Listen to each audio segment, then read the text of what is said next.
Kuritibat. Ageye Divar Madraşna paylaşıyor. Bir Hintli şarkıcı. Ne diyor?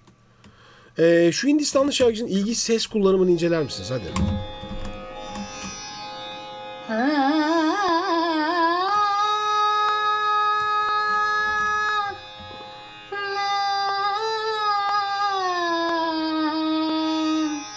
Harika, harika.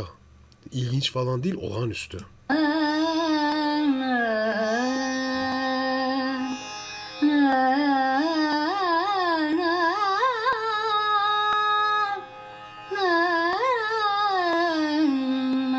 Küpelere bak.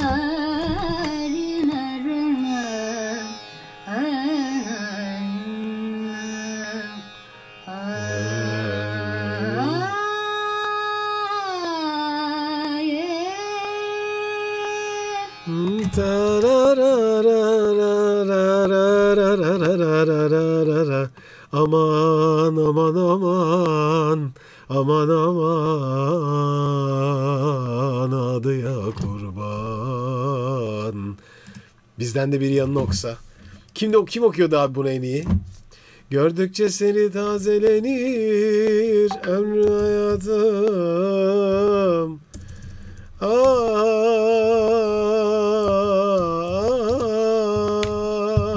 Aynı tonda okuyor mudur bakayım? Cumali.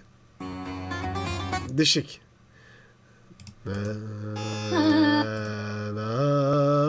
Gördün gözleri tazelenir. İbrahim Tatlıses nereden okuyor? Oo, aynı ton.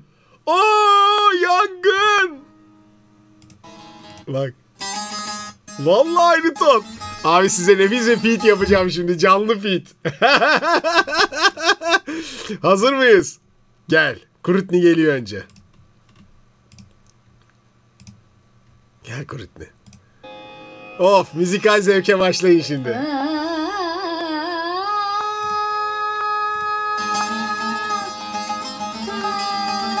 Abi yangın. Feat'e bak, feat'e. Dur ekranı vereceğim. Mükemmel ya. İbrahim Tatlıses'i de böyle alacağım. Uf. Ya bunun gerçek olduğunu bir hayal edin ya. Hakikaten sahnede bunun yaşandığını bir hayal etsenize. Ne olağanüstü bir şey olurdu. Özgün, düşünebiliyor musun? İbrahim Tatlıses Hindistan'da. Yani acayip bir meşap oldu. Meşap olurdu, bir de bence yıkılırdı dünya ya. Yıkılır yani. Bu ne abi? Bak şimdi.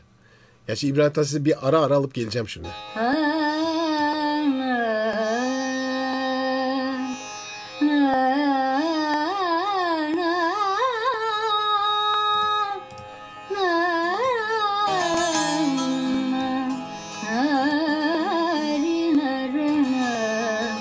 Geliyor.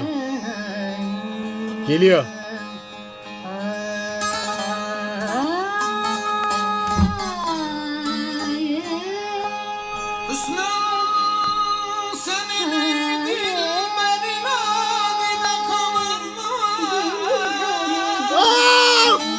Ateş!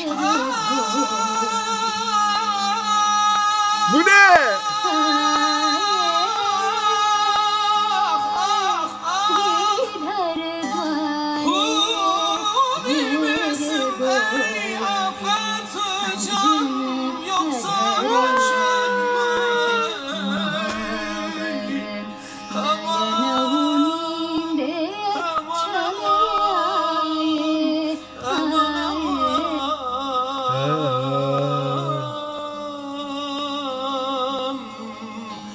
Yalnız İbrahim Tatlıses'in şu okuduğu tona baksana. Ya kadın tonunda okumuş abi. Tamamen kadın tonu okumuş Özgün. İnanılmaz. Gelmez abi, İbrahim Tatlıses gibisi asla gelmez. Olağanüstü bir renk yani. Bunu buradan anlayın yani. Çok basit. Yani şu tonda bunu okumak. Yani olur muymuş ya? Olurmuş ya. Bazen böyle içim yanıyor, biliyor musun Özgün? Vallahi içim yanıyor. Yani çünkü evet, bizde böyle olağanüstü bir şarkıcı var. Yani bu tonda okuyabilen zaten hani çok az şarkıcı var. Bir de okuyabileni de olağanüstü. Evet. Yani Hindistan'a gittiğini hayal edemiyorum ben İbrahim Tatlıses'in böyle bir performansın içinde olduğunu. Bir grubun içinde. Ya. Giridhar द्वारे मेरे घोरी Hicazkar gibi değil mi işte? धर ललाट महावर नयन उनींदे चले आए आए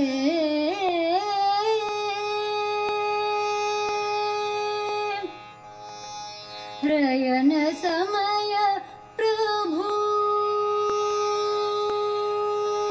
रयन समय प्रभु चल बल करी के रयन Lebek diye bağıracağım. प्रभु चल बल करी के रयन समय प्रभु चल बल करी के कुंतिया को धीर माई रयन समय प्रभु चल बल करी के कुंतिया को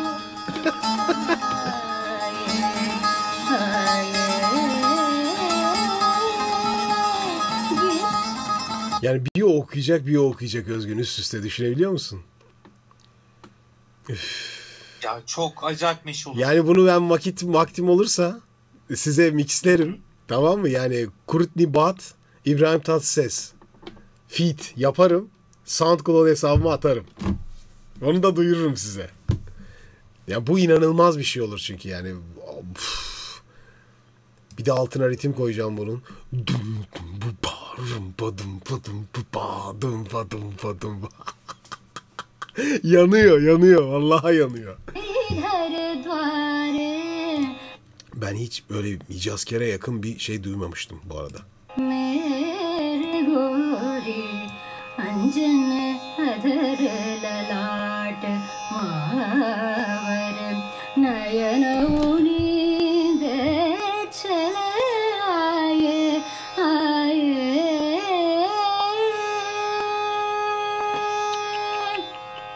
Abi şarkıcı yani sadece bir şarkıcı değil. Belli bir hissediyorsunuz değil mi? Yani bu tam bir sadece bir şarkıcı değil yani karşınızdaki. Okuduğu şey ne sözlerinden bahsediyorsa ya bunlar böyle aşk şarkıları falan yazmıyorlar. Bunlar ya Budist şarkıları oluyorlar. Yani yani mutlaka içinde ilahi bir tema oluyor bu tür şeylerin. Bir de yapı olarak, melodik yapı olarak zaten bence yani Doğu coğrafyasının yani altın bir şeyi bu. Yani altın bir değeri. Çok büyük bir değer yani. Şu lezzeti, şu okuma performansını, şu gırtlak performanslarını ya dünyada kaç yerde görebiliyorsunuz? İnanılmaz ya. Neler yok ki yani içinde. Her şeyi yapıyor abi. Gırtlak numaraları inanılmaz. Entonasyonu olağanüstü okuyucunun. Bir de öyle bir şey var yani. Zaten burada entonasyon biraz sekti mi gitti zaten her şey. सुख के कारण दुख के निवारण सुख के कारण दुख के निवारण सुख के कारण Özgün bir şey soracağım sana. Şimdi mesela biz Çin'e gittiğimizde Çin'i hangi renk hatırlıyorsun? Bu tarzda mı hocam? Hayır Çin'le alakalı. Aklında hangi renk var? Yani genelde hocam mesela benim en ilgimi çeken şeydi şu operada Pekin'de dinlediğimiz operadaki bir şey vardı ya. Yok renk. Gerçekten renk soruyorum yani. Ha bildiğimiz renk. Renk ses rengi değil. Tamam. Kırmızı. Kırmızı. Çok acayip bir kırmızı vardı. Hindistan'la ilgili aklında bu işte kadın üzerindeki renk yok mu? Turuncumsu. Evet altın turuncu. Bunun böyle bir karışımı çok orijinal bir renk bu da. Ne kadar Yani güzel. bayraklarında var o turuncu Evet, hocam bu arada. evet. Kıyafetlerinde de var ve ten renklerine çok yakışıyor. Farkında mısın? Tamamen uyuyor yani. Evet. Bu da çok acayip bir şey ya. Yani toplumları renkler olarak bile özdeşleştirebilir misin acaba? Hiç böyle bir şey yapılmış mıdır acaba? Toplumları renklerle özdeşleştirmek var mıdır? Renkler ve toplumlar diye. Ya mesela Anadolu'ya baktığımız zaman renklilik var. Severiz yani biz. Özellikle de işte yörük kültüründe işte bu tarz turuncu şey vardır. poşu mu desem işte bağlama vardır ama bu renk onun üzerinde de ama geleneksel kıyafetlerimizde çok renklilik hakimdir. Özellikle bahar renkleri. Yeşiller, sıklar, maviler. Bak mesela ülkelere göre favori renkler diye bir şey varmış.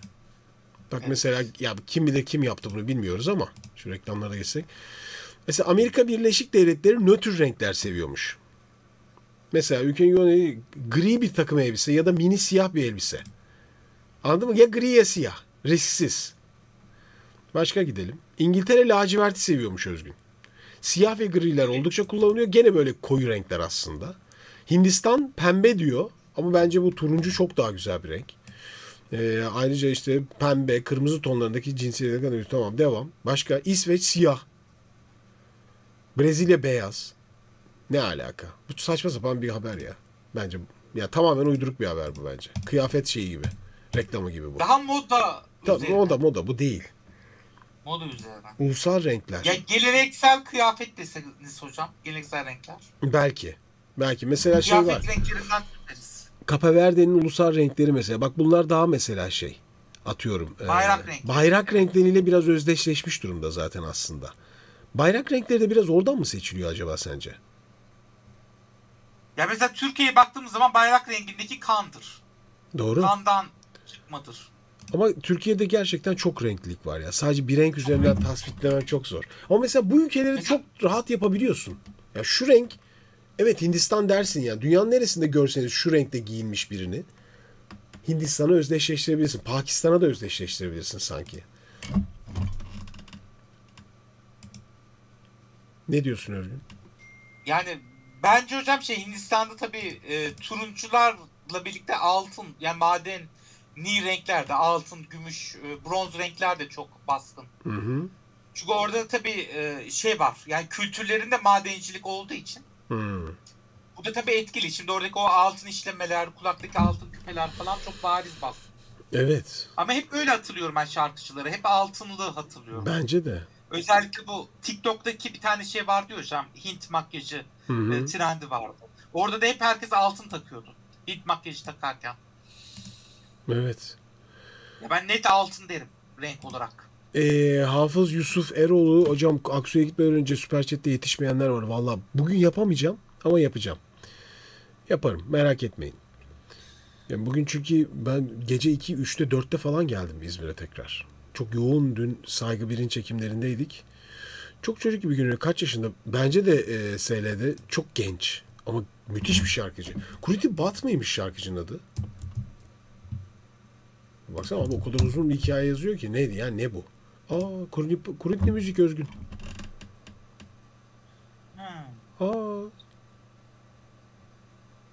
Ne yapıyor? Kuriti ne yapıyor? Bu ne Hicaz?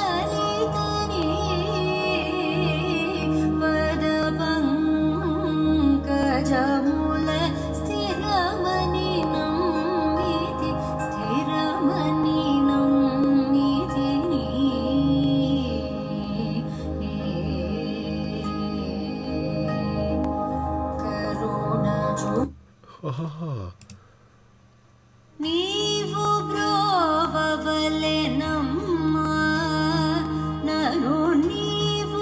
Bu farklı bir bölgesi ama belli ya.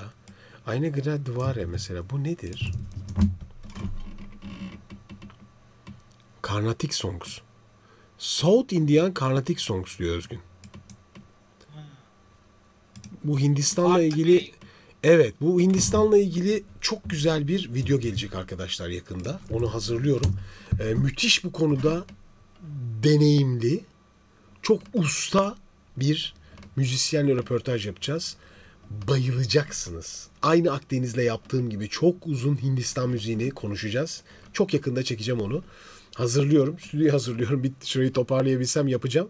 Ama çok detaylı bir video geliyor. Bekleyin.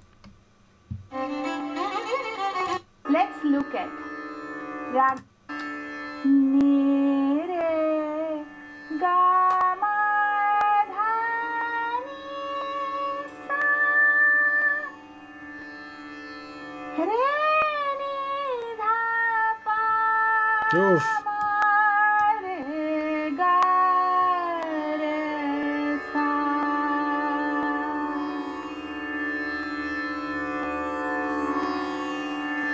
Shrujati of this rag is Shadar Sampurna because some during prahar of in the to 10 visions. Çok acayip bir kültür ya. Başlı başına çok acayip bir kültür. Dünya ne ilginç bir yer ya. İşte insan, o kadar farklı insanlar, o kadar farklı kültürler. Her birinin bambaşka yaşam biçimleri. Ya zaman biçimleri. Zaman biçimi bile farklı abi. Yani çünkü iklimle beraber her şey değişiyor. Yediğin içtiğinle beraber değişiyor. Beraber bulunduğun insanlara göre değişiyor. Hangi insanlarla beraber yaşıyorsun? O da değiştiriyor. Ya şimdi Anadolu coğrafyasını biz ne kadar iyi irdeliyoruz, bence bunu sormalıyız kendimize. Yani kendi çevremizde biz ne kadar etkileşim halindeyiz. Biz de çok farklıyız.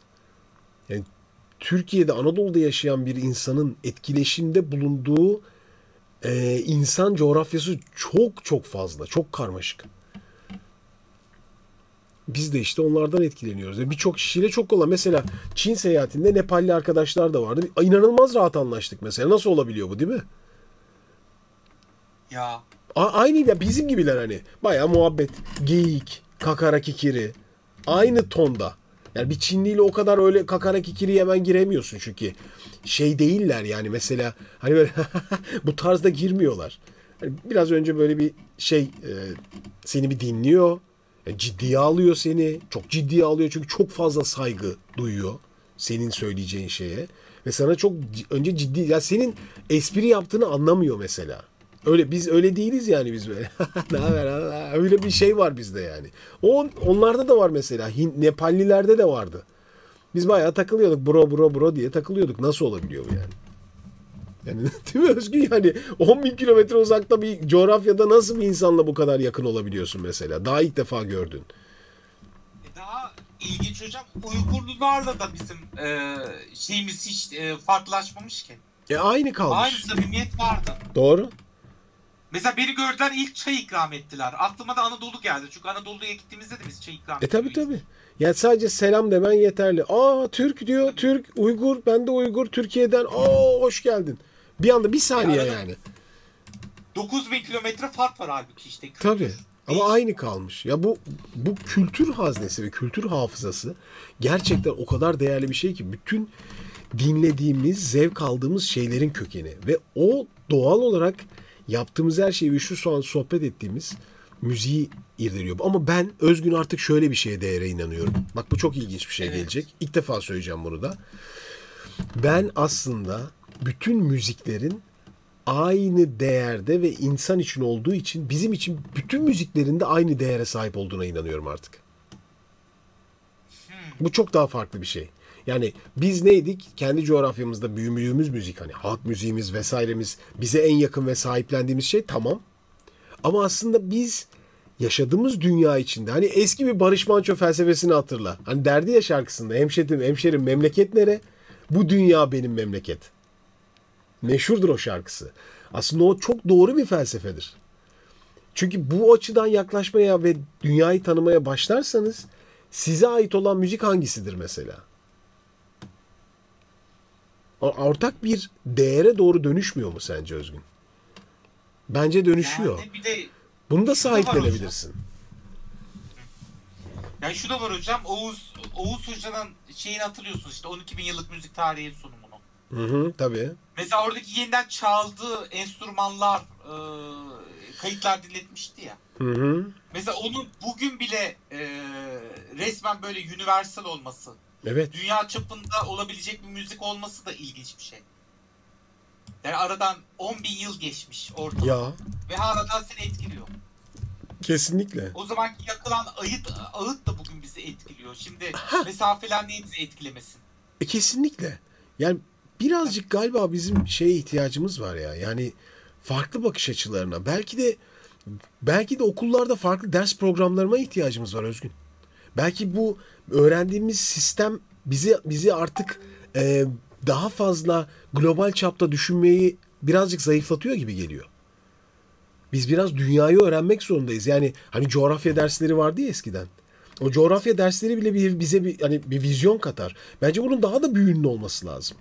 Bence bir Orta Asya medeniyetleri dersi olabilir. Uzak Doğu medeniyetleri dersi olabilir. Afrika, farklı farklı dönemlerde toplumları incelememiz, toplumları ve müziklerini, yaşayışlarını da incelememiz güzel bir ders olmaz mı sence? Yüzeysel bile olsa bence hayat bilgisinin içinde öğretilemez mi sence mesela bu? Bilmem. Yani hocam şey olması lazım. Şimdi her birinin disiplini farklı olduğu için multidisipliner olarak ne kadar bir araya getirebilirsiniz o tartışılır. Yani bence şu an şeye sığdıramıyorlar Özgün. Ders programlarında yetiştirilmesi gereken şeyler var ya. Bütün öğretmenlerin sorunu odur. Yani bana bunlar veriliyor. Ben bunu seneye sonuna kadar bitirmek zorundayım. Müfredat denen bir şey var ya. İşte o müfredat sistemin içine giremiyor bunlar zaten. Çünkü çok kalıp bir sistem var. Güzel sanatlar dersleri de azaltıldı zaten hocam. Ya ondan bahsetmiyorum yani zaten bir saat müzik, bir saat resim, yani bunun içine şey yapamazsın zaten, entegre edemezsin. Yani bir saatlik müzik dersinde haftalık müzik dersi ne kadar müzik tarzını anlatabilirsiniz. Evet, müzik dersi değil ama bu. Demek istediğim müziği anlatmak değil. Çünkü müzik en sonu yani işin. Evet. Yani önce o kültürün biçimini görmemiz gerekmiyor mu yani? Bence bu bir eksiklik ama. Hepimiz için bir eksiklik. Bizim daha büyük düşünmemizi engelleyen bir eksiklik. Bizi çok içeri kapatıyor. Ya bulunduğumuz çevreye bakmamızı sağlıyor. Sadece çevreye bakıyoruz. Daha ileriye bakmamızı engelliyor. Ama daha ileriye baktığın zaman aslında kendini görüyorsun. Ama ilginç bir şey hocam. Mesela bunu bahsettiğiniz şeyi, yani etnografik olarak göze alırsak, ilgi duysak bile bunun eğitimini alabileceğimiz bir ortam da yok. Ben gidip şimdi bunu nereden öğreneceğim? Zaten onu diyorum bunu ya. Eğitimini veren bir yer var. Yok, bunu diyorum ya. Bu bence temel eğitim sistemlerimizin içinde belki de artık sokulması gereken bir şey. Ondan yani biraz yenilikçi bir fikirden bahsediyorum ben. Herkeste var da bizde yok demiyorum. Yani belki özel kurslar açılabilir yani bu tarzda. Özel bir kurs değil, belki okulda özel farklı bir ders de olabilir bununla ilgili. Hani özel alınır mesela. Sen şeyle alınıyor ya bazı dersler. Müfredatta zorunlu dersi olmuyor ama sen isteyerek alıyorsun. Evet. Kötü fikir değil.